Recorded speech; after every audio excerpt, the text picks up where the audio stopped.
अब उत्तर प्रदेश की ही बात कर रहे हैं, तो अब हम आपको अखिलेश यादव के उस ऑपरेशन साइकिल के बारे में बताएंगे जिस पर उन्होंने एक बड़ा आकर्षक मॉनसून ऑफर का ऐलान किया है। अखिलेश यादव ने एक्स पर लिखा है, मॉनसून ऑफर 100 लाओ सरकार बनाओ।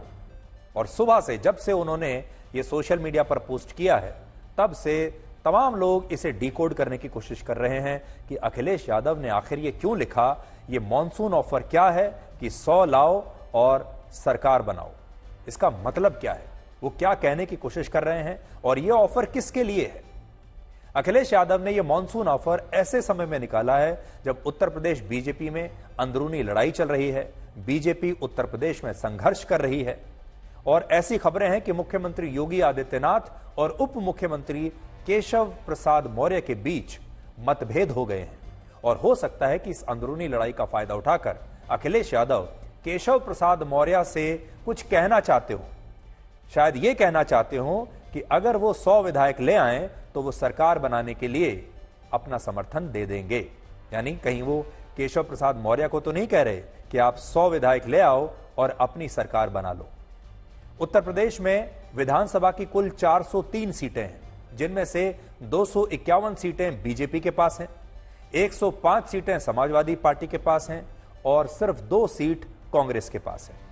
अगर बीजेपी का कोई भी नेता या फिर मान लीजिए काल्पनिक, अगर हम एक प्रश्न उठाएं तो मान लीजिए काल्पनिक रूप से ही केशव प्रसाद मौर्य सरकार के खिलाफ जाकर बीजेपी के 100 विधायक तोड़ लेते हैं तो उत्तर प्रदेश में अखिलेश यादव नई सरकार बनाने की स्थिति में आ जाएंगे।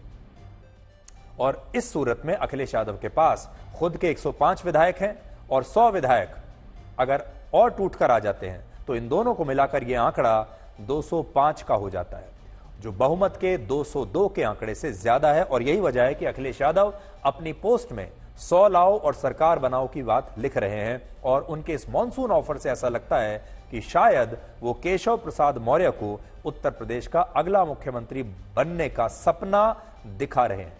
देखिए, यहां पर इस बात की कोई पुष्टि नहीं है कि उन्होंने ये ऑफर केशव प्रसाद मौर्य को दिया ही है, नाम उनका कहीं नहीं लिखा है और हमें पूरा यकीन है कि केशव प्रसाद मौर्य जो हैं वो बीजेपी के बहुत ही लॉयल सिपाही हैं। उनकी किसी भी जो मंशा है वो कभी ऐसी हो ही नहीं सकती कि वो पार्टी को तोड़ेंगे। बल्कि बहुत सारे लोग ये कहते हैं कि केशव प्रसाद मौर्य अपनी सीट से भी ज्यादा पूरे राज्य के बारे में सोचते हैं, अपने से ज्यादा पूरे राज्य में बीजेपी के प्रदर्शन के बारे में सोचते हैं और जो उनकी लॉयल्टी है पार्टी के प्रति उस पर कोई सवाल नहीं उठाया जाता। लेकिन ये एक मनोवैज्ञानिक खेल है जो अक्सर राजनीति में खेला जाता है। पहले ये खेल अरविंद केजरीवाल ने खेला जब उन्होंने कहा कि चुनाव के बाद बीजेपी योगी आदित्यनाथ को हटा देगी। अब यही खेल अखिलेश यादव खेल रहे हैं। अरविंद केजरीवाल ने योगी आदित्यनाथ के दिमाग के साथ खेला और अखिलेश यादव केशव प्रसाद मौर्य के दिमाग के साथ खेल रहे हैं और उन्हें यह बताने की कोशिश कर रहे हैं कि 100 विधायक ले आइए और अगला मुख्यमंत्री आप बन सकते हैं। हालांकि यह सब उड़ान है, काल्पनिक है। इससे पहले जब बीजेपी अलग अलग राज्यों में अपनी सरकार बनाने के लिए विरोधी पार्टियों के नेताओं को और विधायकों को तोड़ा करती थी, आप याद कीजिए, यह भी समय का एक चक्र है। इससे पहले बीजेपी यह काम किया करती थी, दूसरों को ऑफर देती थी, तोड़ लेती थी, अपनी सरकार बना लेती थी और इस ऑपरेशन को तब ऑपरेशन लोटस कहा जाता था। लेकिन इस मामले में ऐसा लगता है कि अखिलेश यादव ने ऑपरेशन लोटस को रिवर्स कर दिया है और अब इसकी जगह वो ऑपरेशन साइकिल लेकर आए हैं। तो ऑपरेशन लोटस के बाद अब ऑपरेशन साइकिल है। अखिलेश यादव का आत्मविश्वास इसलिए बढ़ा हुआ है, वो ऐसा सोच भी कैसे सकते हैं कि 100 लोग टूटकर आ जाएंगे। उनका इतना आत्मविश्वास कहां से आ रहा है, तो यह भी समझ लीजिए। वो इसलिए क्योंकि अब लोकसभा में उत्तर प्रदेश की सबसे बड़ी पार्टी समाजवादी पार्टी है, बीजेपी से भी बड़ी पार्टी है और पूरे देश में तीसरे नंबर की सबसे बड़ी पार्टी है। बीजेपी और कांग्रेस के बाद तीसरे नंबर पर सबसे बड़ी पार्टी समाजवादी पार्टी है।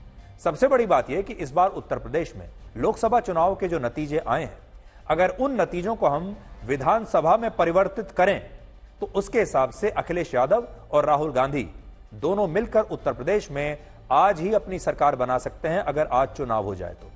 लोकसभा चुनाव में समाजवादी पार्टी को सबसे ज्यादा 187 विधानसभा सीटों पर जीत मिली, जबकि कांग्रेस पार्टी को 30 सीटों पर जीत मिली और यह आंकड़ा 217 हो जाता है अगर दोनों को मिला दें, 217। उत्तर प्रदेश में बहुमत का आंकड़ा है 202 और इन दोनों के पास अगर आज चुनाव हो या लोकसभा चुनावों को हम कन्वर्ट करें तो आज इनके पास 217 सीटें हैं। आज अगर चुनाव हो जाएं तो उत्तर प्रदेश में इस हिसाब से अखिलेश यादव और राहुल गांधी की सरकार आसानी से बन सकती है, जबकि एनडीए को इस बार 181 विधानसभा सीटों पर बढ़त मिली, जिनमें बीजेपी को अपने दम पर 166 सीटों पर बढ़त मिली और इस तरह बीजेपी लोकसभा के चुनाव में इंडिया गठबंधन से पिछड़ गई और इस बार के चुनाव के हिसाब से उसके पास बहुमत इस समय नहीं है। असल में अब उत्तर प्रदेश में एक और डबल इंजन आ गया है। देखिए, जो डबल इंजन की शुरुआत हुई थी राजनीति में वो उत्तर प्रदेश से ही हुई थी। पहला जो डबल इंजन था वो था मोदी और योगी का डबल इंजन, जिसमें प्रधानमंत्री मोदी और योगी आदित्यनाथ थे। अब दूसरे डबल इंजन की बारी आ गई है। अब उत्तर प्रदेश में 2 डबल इंजन है। पहले था योगी और मोदी और अब दूसरा डबल इंजन आया है अखिलेश यादव और राहुल गांधी का। और 2 लड़कों की यह जोड़ी उत्तर प्रदेश की राजनीति के लिए एक नया डबल इंजन अभी बन गई है।